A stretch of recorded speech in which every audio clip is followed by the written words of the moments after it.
So Tidal Creatures is it's our water book, and it is the story of all of the moon gods from all over the world. All of the deities that have been empowered by people looking up at the moon and telling their own stories about it. One of the primary tent poles of the Alchemical Journeys books is a place called the Impossible City. And the Impossible City is Atlantis. It is the shining city on the hill. It is Xanadu. It is every magic. It's Olympus. It's every place where the gods could go to control reality. In our current day and time, in part because of the Up and Under books and Asphodel Baker influencing public consciousness, that space has been redefined as the Impossible City, and that is where the control room for reality is located. So the goal of most of the alchemists that we deal with or see in any way is to take control of the Impossible City. If you can seize the city, you can seize reality.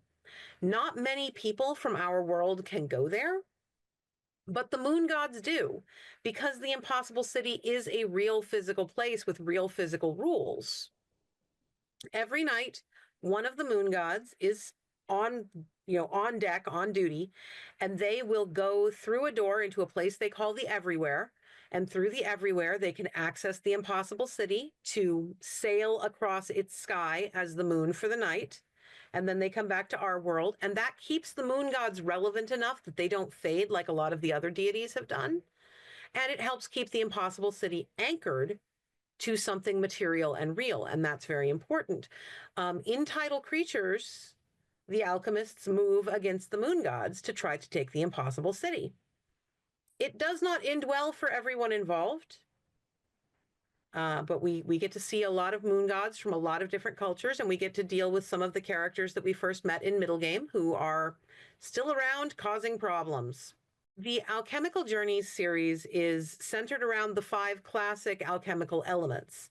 Middlegame, which was our first book, was fire. Seasonal Fears, which was our second book, was earth.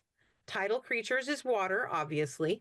Next up, we have Inkpot Gods, which is air. And that will be followed by book 5, Asphodel, which is aether. So I have mentioned a couple of times in passing Magic the Gathering. It is a card game. It was the first true collectible trading card game to really establish itself. There were other TCGs before it, but none that latched on. Magic has now been going for 30 years. And what a lot of people don't realize, because it is just a card game that you find at your local game store, is that it has a story. Magic story. It's got dozens of books. It's got lore going back all the way to the beginning. And we are still publishing for free short fiction via the Wizards of the Coast website. If you Google Magic Story, you can find it. I've been doing a lot of writing for Magic Story in the last couple years, and it's just been one of the most incredibly refreshing experiences. I love it so much. I'm having such a great time. And apart from that, I've got the Velveteen Verses collections coming out from Subterranean Press. Velveteen Verses was sort of a what if superheroes were real and Disney got involved with the child superheroes. So it is, again, capitalism ruins everything. It's superheroes as a commodity bought and sold and desperately trying to survive in a world that wants to treat them like things rather than people.